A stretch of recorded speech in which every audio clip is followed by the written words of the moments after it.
lazy, entitled, basement-dwelling millennials, bootstrapping boomers, apathetic Xers, and goddamn Gen Z kids today. Today we've got a great guest with us. His name is Mike Gatto. Gatto. Damn. Now I'm trying to rethink. I just asked this right before we got on, so I wouldn't mess it up. And then the first thing I do is can't remember which one I said. Well, okay. So I have a question. Are we allowed to curse on this podcast? Absolutely. Okay, good. If your heart desires it, you bet. I knew a politician who once had a very difficult to pronounce name. It was much longer than mine. And whenever somebody said, "How do I best call you?" he would say, "As long as you don't call me asshole." And that's my opinion. So honestly, like Gatto, I really don't care. Yeah. Mike Gatto, and yeah. So anyway, you were an assemblyman, and have been in and out of politics for quite a few years. Would you like to just tell us where you came from, how you got into politics, what you did when you were there, what you're doing now? Just give us the rundown. Sure. So for people who don't know what an assemblyman is, because every different state uses a different term, some call it House of Delegates, some call it House of Representatives. I was in the California legislature. I was in the California legislature for 7 years, and my district was Hollywood, nice and easy to remember. It included Los Angeles neighborhoods of Hollywood and also a couple other ones, Silver Lake, Los Feliz, et cetera. And then also the cities of Glendale and Burbank, if folks around the country know where that is. How did I get into politics? I started by taking a bunch of non-paid internships like everybody else. And then, I was in and out, right? I practiced law for a while. And by the way, that makes me simultaneously the least popular professions in the United States, politician and lawyer, right? Throwing used car salesman. Isn't that pretty much every politician is a lawyer, though? It feels like 90% of them feel like. I think it's closer to like 50% now. Yeah, I'll give you a stat, Jordan. So when I want to say a generation ago, 55% of elected officials were lawyers, and now it's 5%.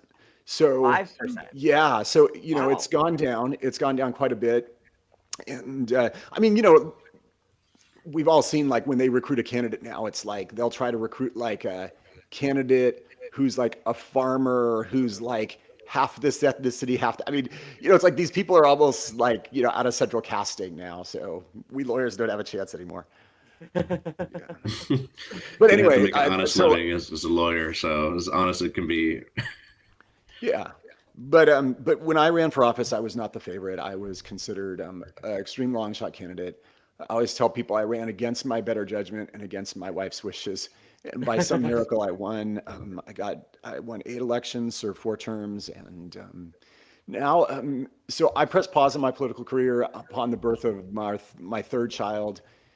And, now I'm on national news a couple times a week talking about politics. And I stay involved. A lot of people come to me for advice, for financial help, for things like that. But I will be back someday soon, hopefully.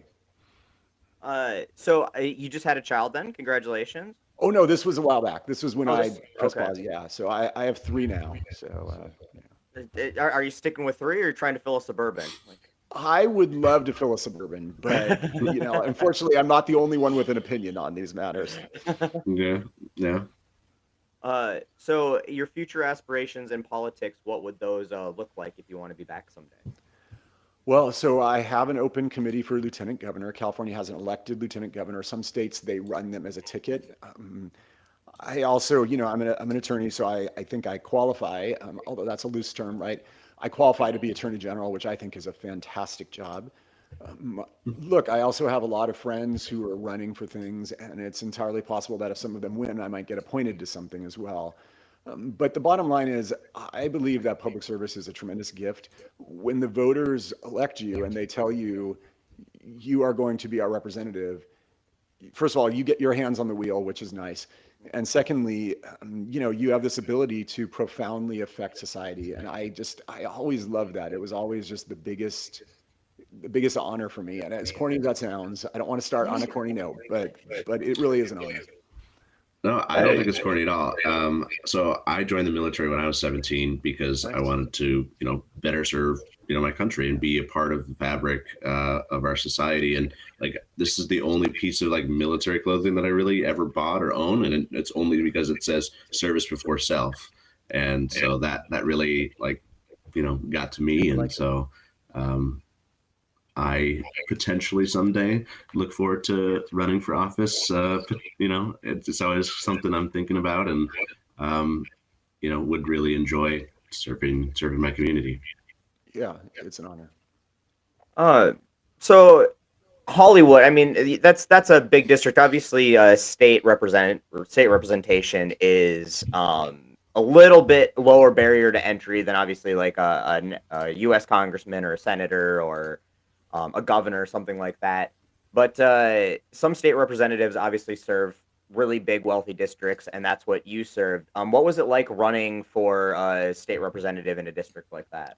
Great question. So California has the largest legislative districts in the world after India. So our state Senate districts, our upper house in the state, our districts are actually bigger than federal districts.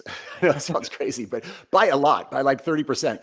So like a state senator in California represents 1 million people. A state assembly member like me represented 500,000 people. I had to raise 1.4 million in my first campaign.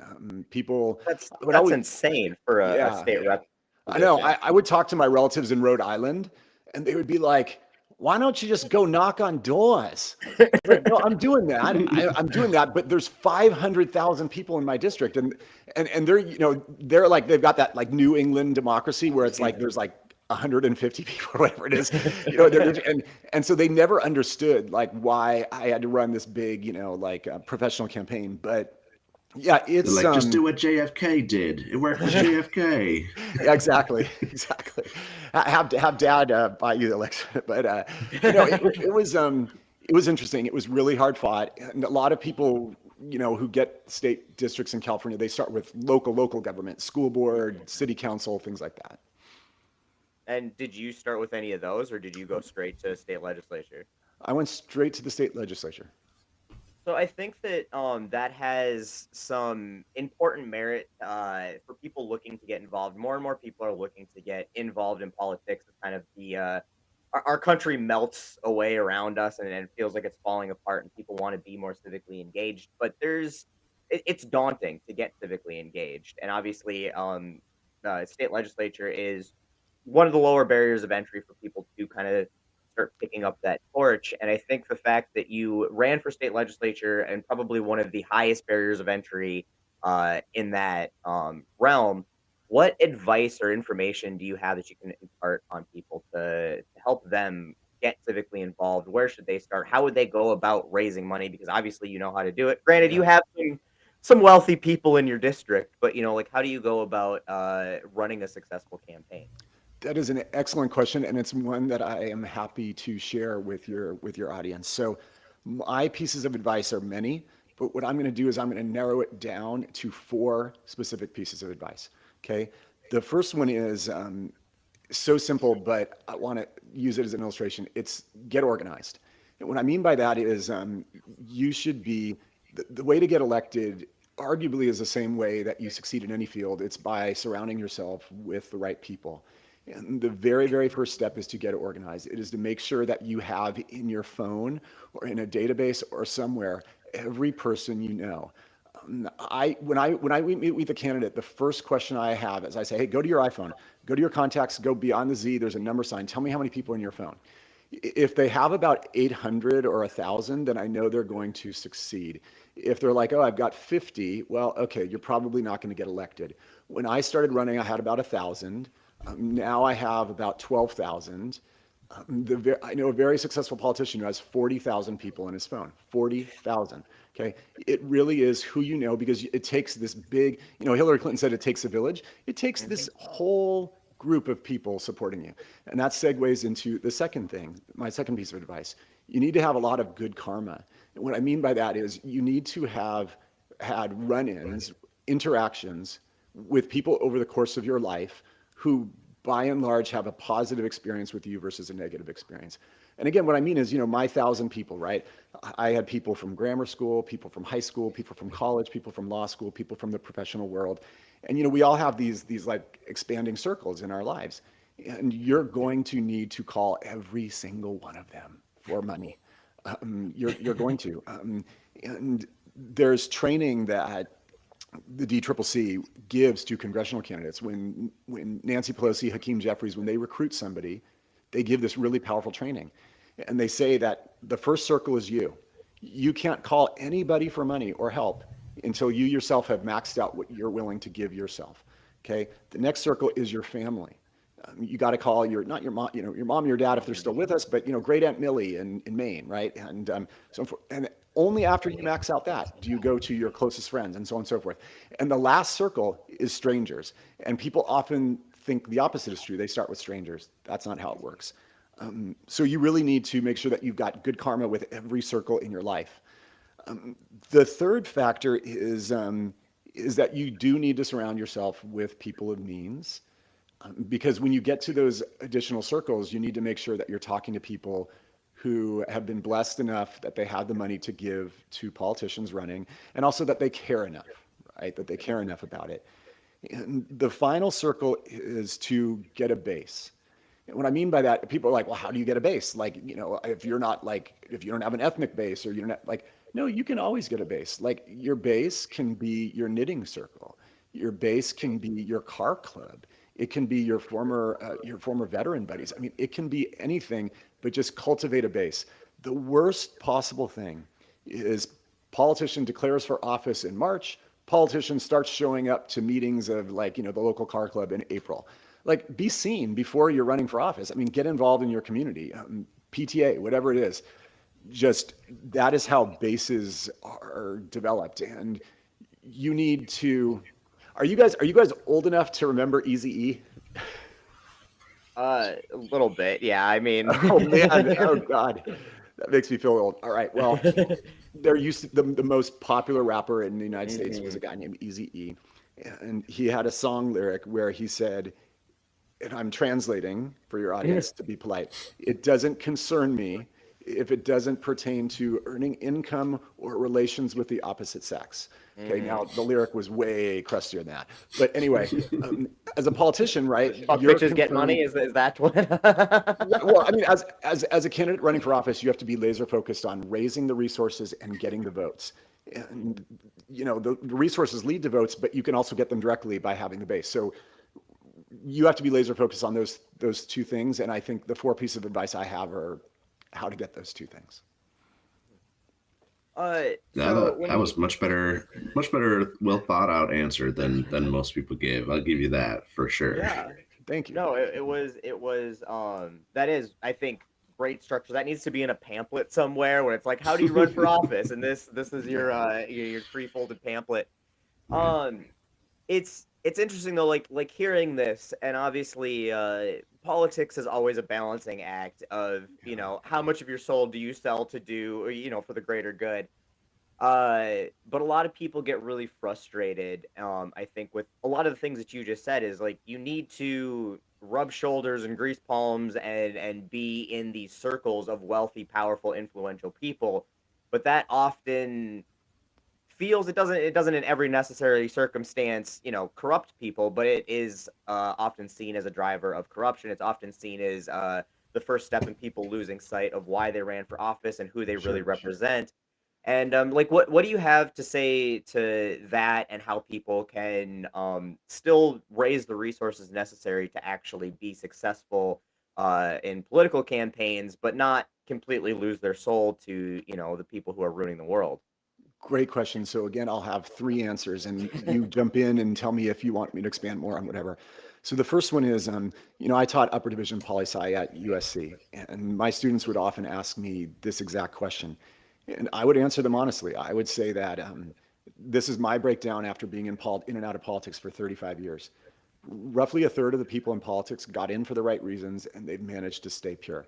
Roughly a third got in for the right reasons, but quickly got seduced to, golf and bourbon and big money and all power, right? And so they got seduced, and now they're in it for the wrong reasons.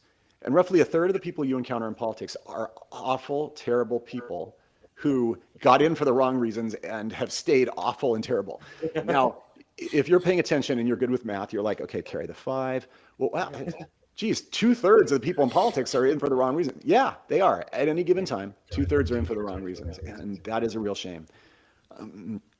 how do you surround yourself with, or how do you meet the people with resources without corrupting yourself?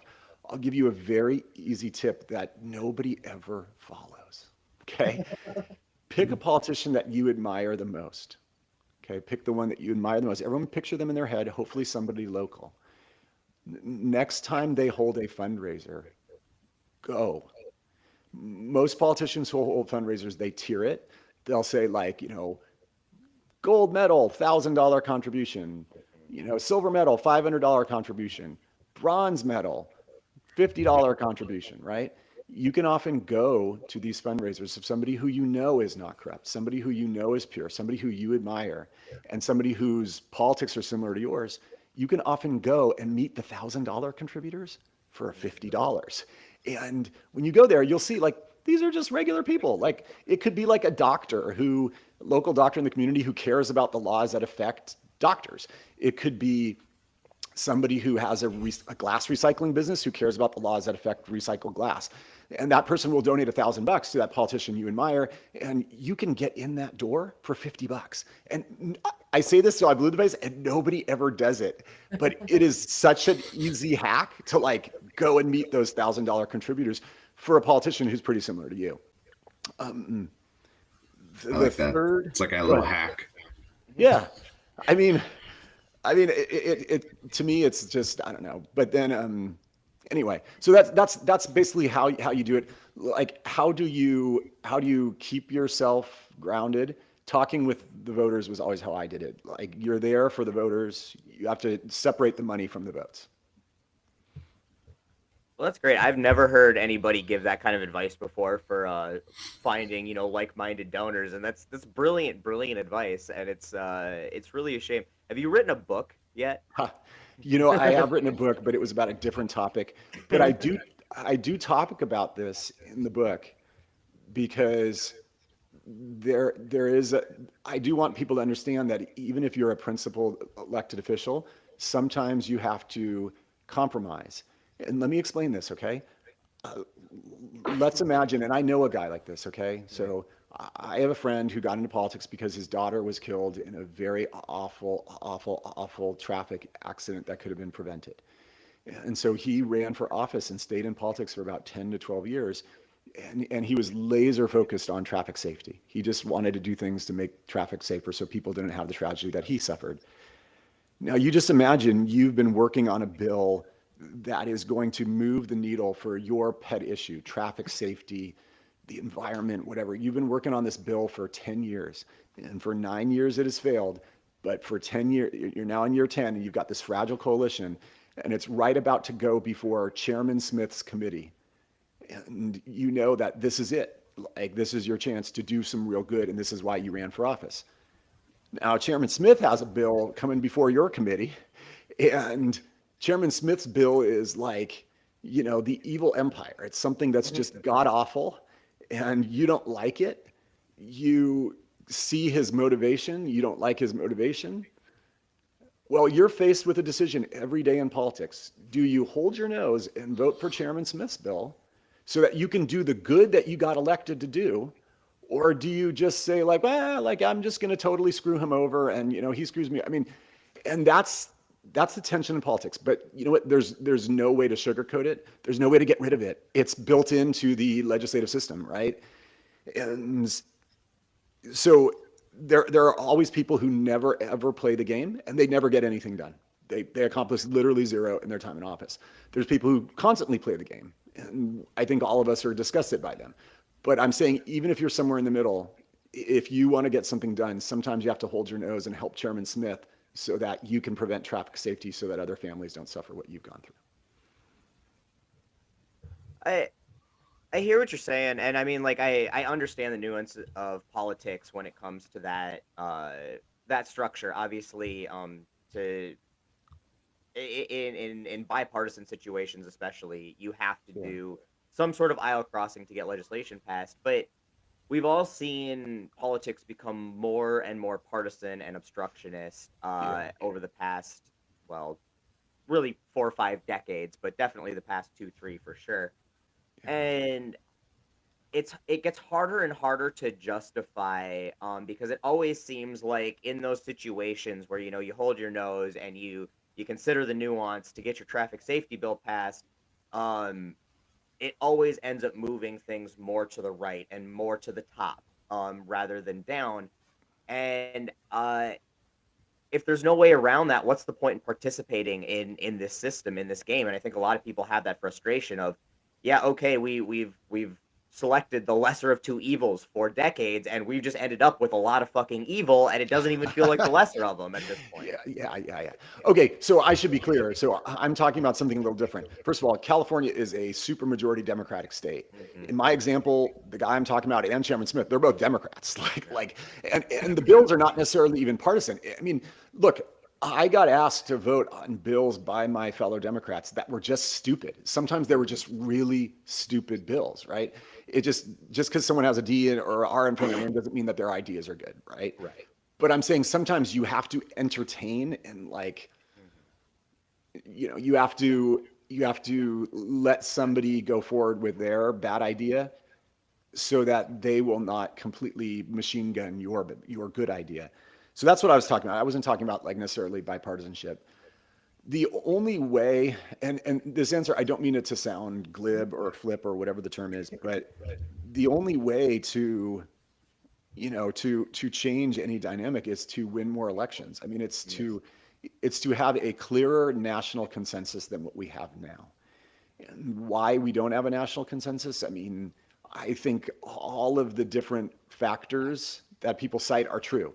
I think that social media has played a part in it. I think that there has been foreign interference where they're trying to sow chaos in our country. I think that our society, for whatever reason, is more polarized because of whatever, all these other things. I think that we have a greater share of sociopaths in public office than we've had in the past. I think that the At least narcissists.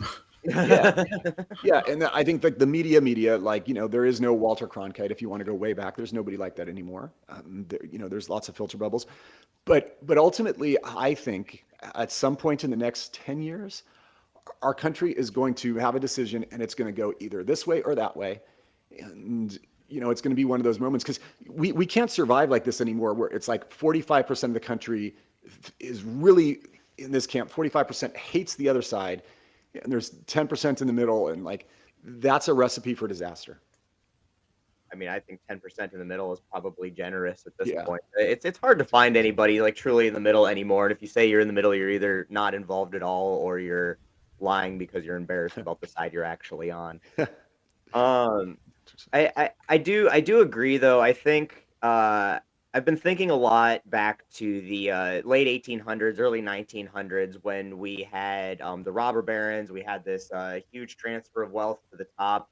We had a lot of tariffs at the time, and all of this came crashing down in 1929 with the Great Depression, and that did inevitably allow us to shift political policy to a very progressive end, right? We got Social Security and the TVA and the park system infrastructure that we have today, and all this stuff that came out of that. And that's been the silver lining of hope I've really been holding on to is people are getting to that breaking point where they're going to tolerate some very large change to make our system better. Fingers crossed. What do you think about that? Yeah, I mean, I think that is an example of what I'm talking about. One of the catalysts, it's an excellent example. That there could be some catalyst of horrible wealth disparity or just where the public are just we've had enough, right? And that could shift things, one way. You could also have something where, I mean, there have been times in history where there's a great external threat and it allows somebody to go up, and push things the other way. So who knows where we are right now, but I just know, I agree with you. I don't think this way can continue. I just don't. And by the way, I saw a question. I Yeah. love getting questions. I think that's really cool. Yeah, it came down here, but it's still up if you can't see it. The question is, what's one of the worst bills you've had to hold your nose and vote for in order to further your own political goals, and what was that goal? So the answer is there were many. There were many. California is a very busy legislative state. We took 2,500 votes in any given year. And so there were a lot of bills that but let me give you a couple examples. When I was in the legislature toward one of my last terms, the Senate leader had a really poorly conceived bill. And what I mean by poorly conceived is that it passed the Senate with blanks in it. Like it had fill in the blank, like insert percentage here. And it passed the Senate in that form. Okay. And so it came to our house, the lower house, and it was like, he's like, well, I want you to support this bill. And it was like, well, and I'm making this up, right? Like, the bill was like, anybody who wears a green hoodie, it's got to be blank percentage of sweatshop labor. And it was like, well, is that what? Is that 99? Like, is it, like, I mean, it literally had blanks in it on really important issues. And he's like, I want you to support the bill. I'm like, well, what are you asking me to support? Like, what are these key numbers? And I had to like basically commit to keep moving this bill along and like support it to ensure that all of my bills survived, because my bills were in the Senate. And it was just like, God, I mean, it was just so bizarre, right? So that's one example. There were also examples where I suffered tremendous political hits because of bills that were arguably poorly conceived. There was a guy who he made it his mission to mandate the use of prophylactics in adult films. And, of all the things plaguing society, okay. I mean, I can't tell you how much oxygen this took up. Now, some of you might be thinking, some of you schooled in the First Amendment, wait a second, the government can tell filmmakers what to depict? Mm-hmm. Well, great, I got to pass a law that says the government's got to make a film about Mike Gatto saying what a great guy I am. Oh, wait a second. No, that runs afoul of the First Amendment. Yes. Right.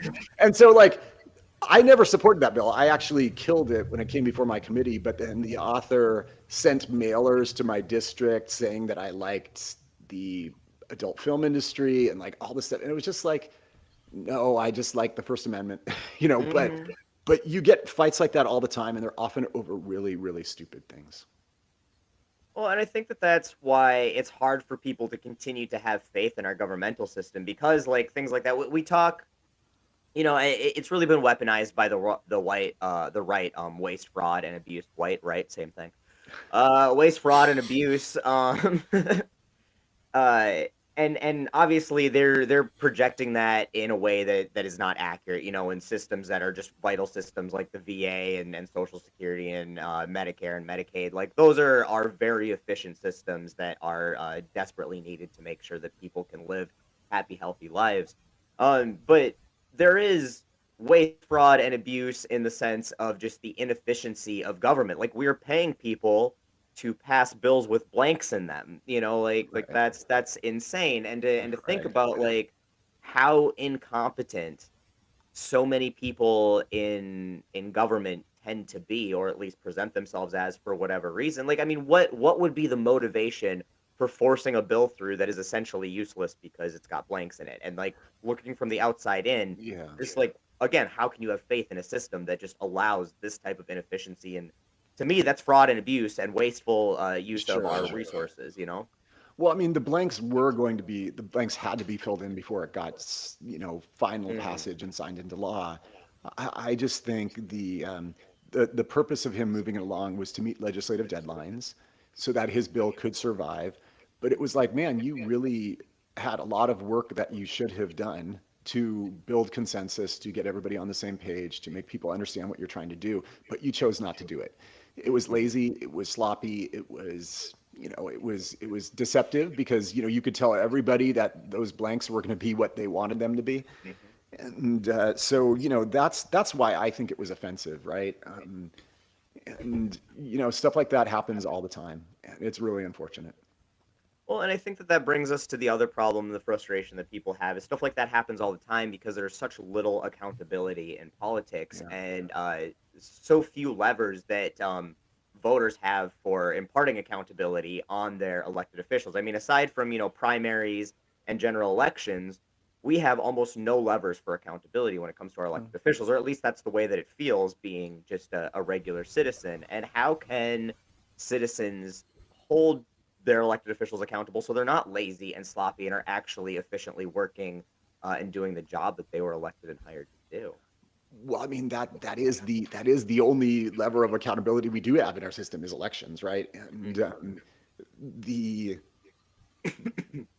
the best things we could do, and I don't want to get too deep or whatever, or like, but obviously, when you feel strongly about something, running for office yourself, when you feel strongly that an elected official has screwed up, working very hard, for their opponent, whether that means giving $5 or $50, whatever you can afford, to, making sure that people are educated about it and educating yourself and your community. But now the deeper part, right, is like we live in a society that is so based on outrage that we don't really have outrage for the right things, right? We live in a society that is so used to now gotcha journalism and gotcha tactics where it's like, oh, like, Jordan, Taylor, they cursed. They said the F word on a podcast once. It's like, yeah, okay. Like, does that really affect your qualities as a person? Does that affect your ability to get elected? It shouldn't, right? And so we have like this gotcha thing. And the irony with the gotcha politics now is it just desensitizes people, right? We end up with a Donald Trump where it's like he said anything and the public's like, oh, well, all politicians have done it. No, not all politicians have done that. But this outrage machine gives us this system. I would much rather have people be outraged about the substance. Like, gee, this person tried to pass a bill with blanks in it. Like, that's outrageous. Like, give me the substance. You are elected to pass legislation and to vote on legislation. Like, give us substance, right? But I fear like we've just gone down this path of outrage. Well, that's weird. It said that it stopped recording. Am I still live? Yeah, you're still live. Good. I guess we can continue. I think it's still recording on our end. Okay, good. Anyway. I mean, it shows live on my end. Riverside has given me so many bugs lately, and it just anyway. But Did you yeah, clear your I'd rather cookies and have cash outrage before joining. I'd rather have outrage directed at the right place. Yeah. Yeah. So one of the questions here in the audience said, how do we get constituents to ensure that bills are written by, or at least fully read and understood by the people submitting them? Which is, I mean, a great question, because often we see the Marjorie Taylor Greenes and Lauren Boeberts of the world who, can flunk their way through a GED test, submitting stuff that clearly they didn't write and have no understanding of what they're actually submitting, but it becomes big performative outrage politics like you're talking about, and it ends up just tying up the entire system. Yeah, so it's a great question, and I'll give an honest answer. There's no way to ensure that a representative writes a bill. I mean, short of making them go under oath and attest to it, there's no way. Now, I'll tell you what I did, which I think there should be more support for. In California, we have a very hard and fast system in our legislature. If the author writes a bill, the term is it's authored by that person. If a special interest wrote the bill is sponsored by the special interest. Now, it's different terminology federally, okay? Like in the federal system, the author of the bill, the human, is called a sponsor. So it's very confusing. But in California, if the bill was sponsored by a special interest, that's actually entered in the system. So it'll be like, here's a bill by, Taylor, sponsored by Chevron, right? It's kind of weird, but that's what we do. I committed that I would never take a sponsored bill in my career period. And I didn't. I never did. And as far as I know, there was one other California lawmaker in the last 50 years who did that. It was just the two of us. I think that should be something that is more demanded from people. Now, did I allow special interests to comment on my bills? Of course. They're part of the system just like every other human being. Did I allow them to give me language if they didn't like language? Of course. But I wrote with legislative counsel, I wrote every bill myself, and they were my ideas. And that is something that I think we should demand more. Okay. The second thing that you can do to make sure that they read them, demand more transparency, right? Because this practice of giving legislation at the last minute, 2,000-page bills with giving people an hour to read, I mean, come on, get out of here. Like, that's just total nonsense. It's total fucking bullshit.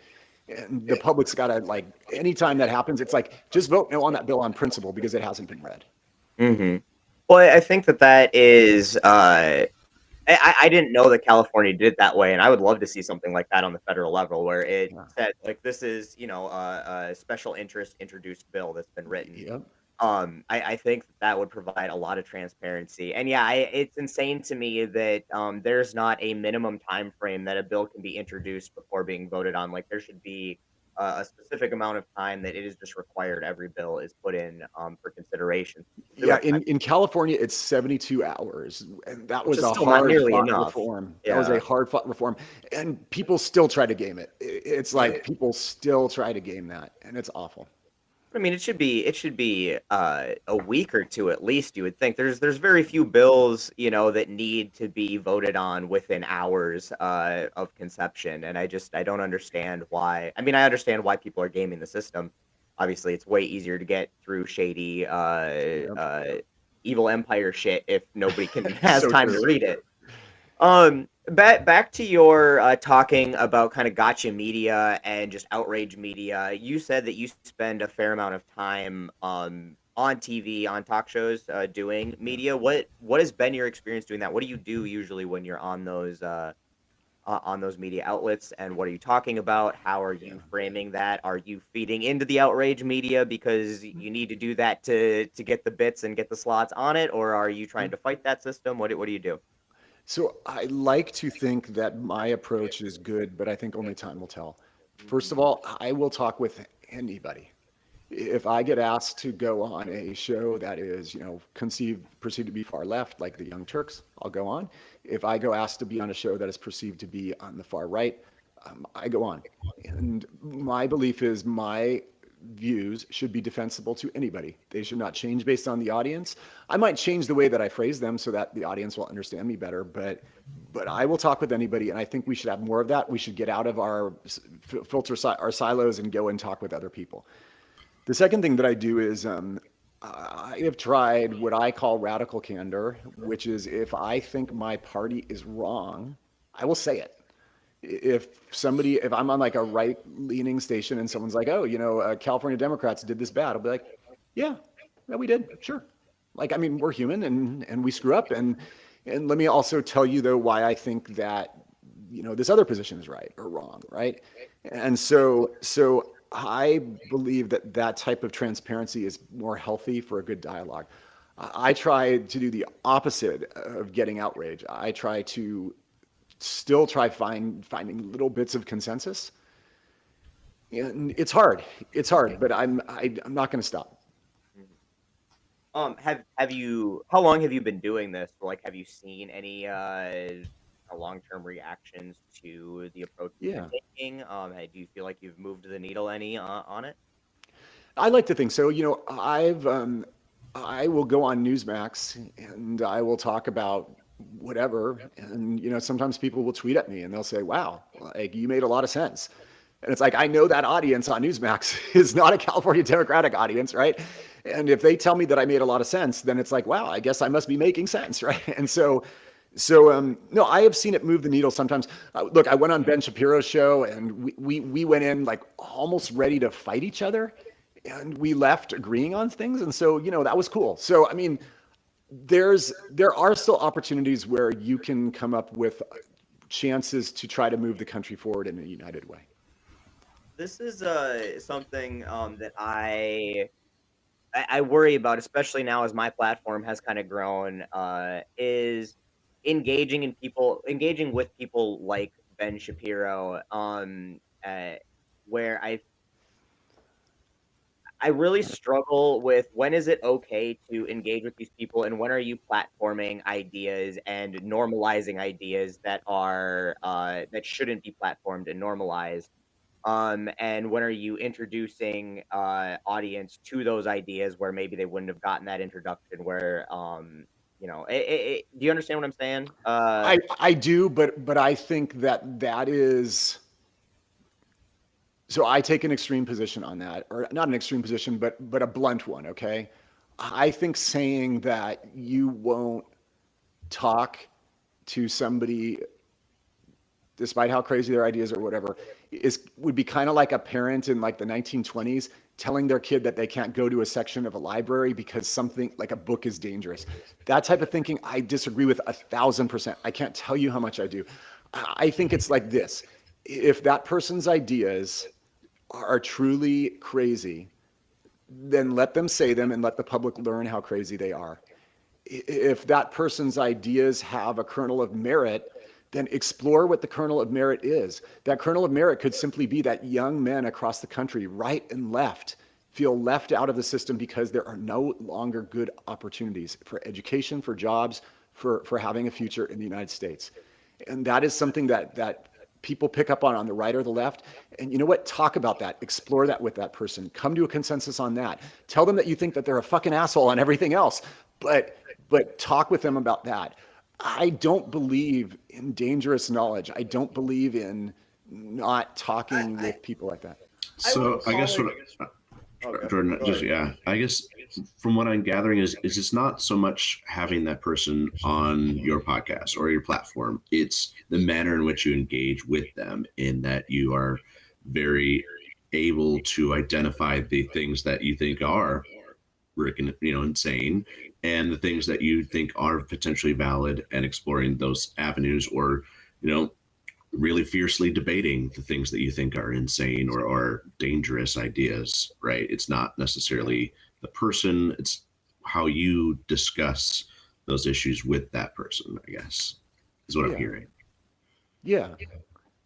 And it's also, it's that book analogy, right? It's like, there's a lot of books out there with a lot of wild ideas, right? I mean, but we can't ban books. And if you view multimedia as our biggest source of information, like I know what you're saying. You're saying I'm not trying to ban them. I'm just saying I wouldn't read that book.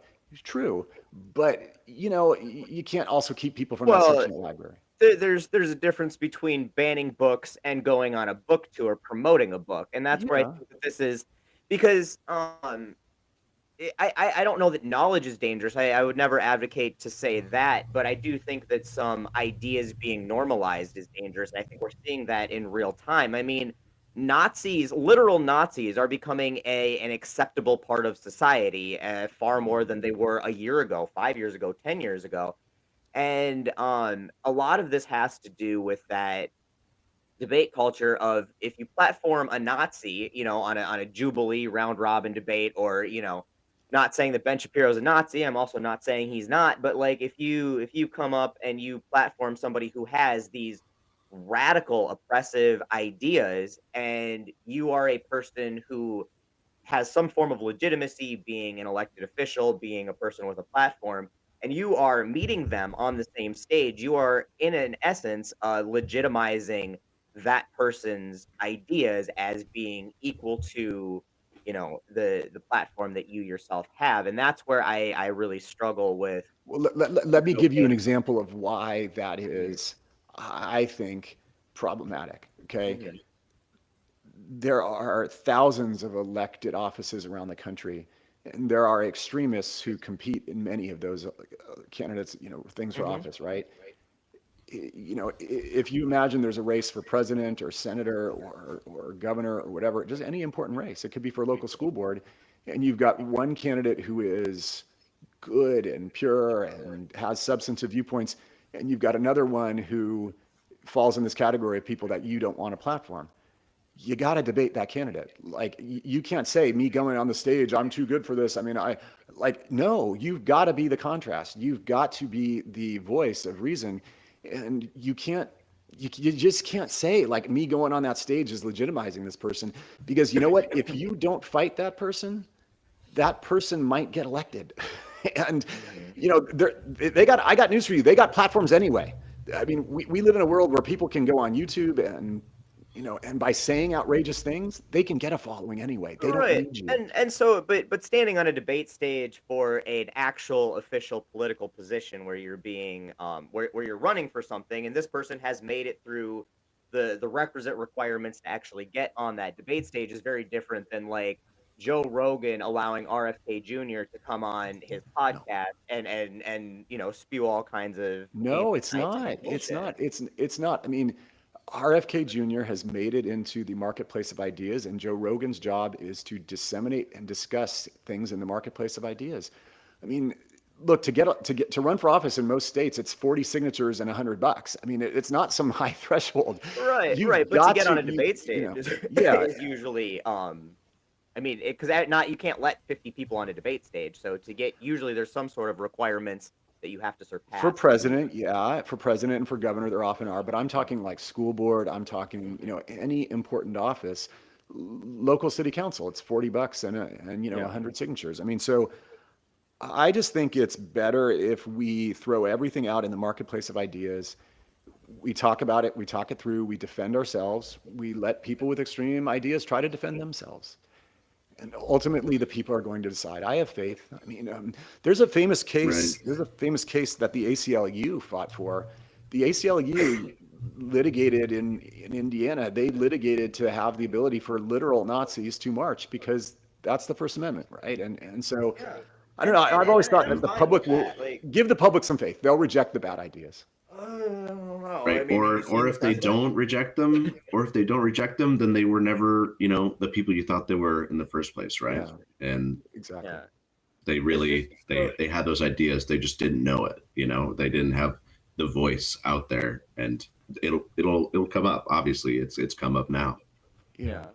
And I promise I'll stop beating this horse after this one. It's just like where does it become? And obviously RFK Jr. is sort of a bad example here because he's he's a Kennedy and he's had a platform. He was born into a platform. But like the Lauren Boeberts or the MTGs of the world, for example, that weren't necessarily born with that platform, and have been given it, what's the difference between them and the guy screaming about the end of the world on the street corner is somebody has platformed and legitimized their ideas. And so like and I guess that's kind of what I'm getting at is at what point are we bringing these radical ideas from a small group of Nazis marching down the street to a small group of Nazis running the Young Republicans, and it not resulting in an immediate, shutdown of an organization because they're literally run by Nazis because suddenly those ideals are normalized.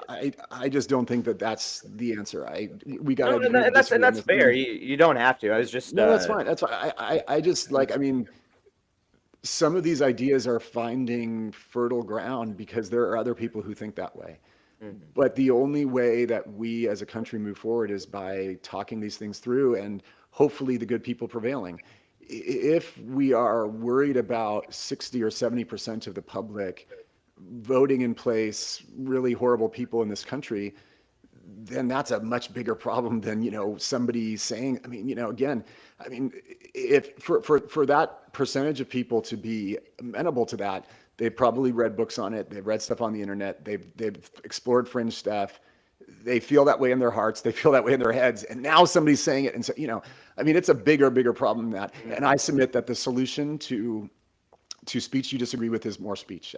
That's just how I am. I mean, at this point, I honestly don't know that there is a different solution because either the populace believes in these ideas full-heartedly or is being convinced of them via social media or whatever method in which they don't know the backings behind it. And I think we're already at the point where it's going to be very difficult to make any sort of movement or change because these ideas are so prevalent, and the government that we have elected currently is, pushing them, promoting them, saying that they're good. So I don't know that I think the cat's already out of the bag, right? The Schrodinger cat has already lived, and it's now it's doing things. Yeah. That's funny. So then I guess I have time for one more question.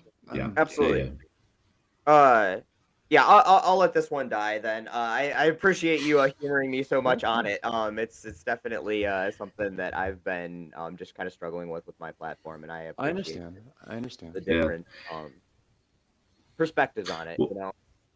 But go ahead. Well, Mike, if there's anything you want to leave our audience with, there's anything that you want to plug on your end, we'll give you a couple minutes because I know you got to run here. So thank you. Feel free. Nothing to plug. I really appreciate you participating in this world of very, very democratized content and making sure that your audience is informed. message, because I can tell your audience cares. They're really, really good questions to get.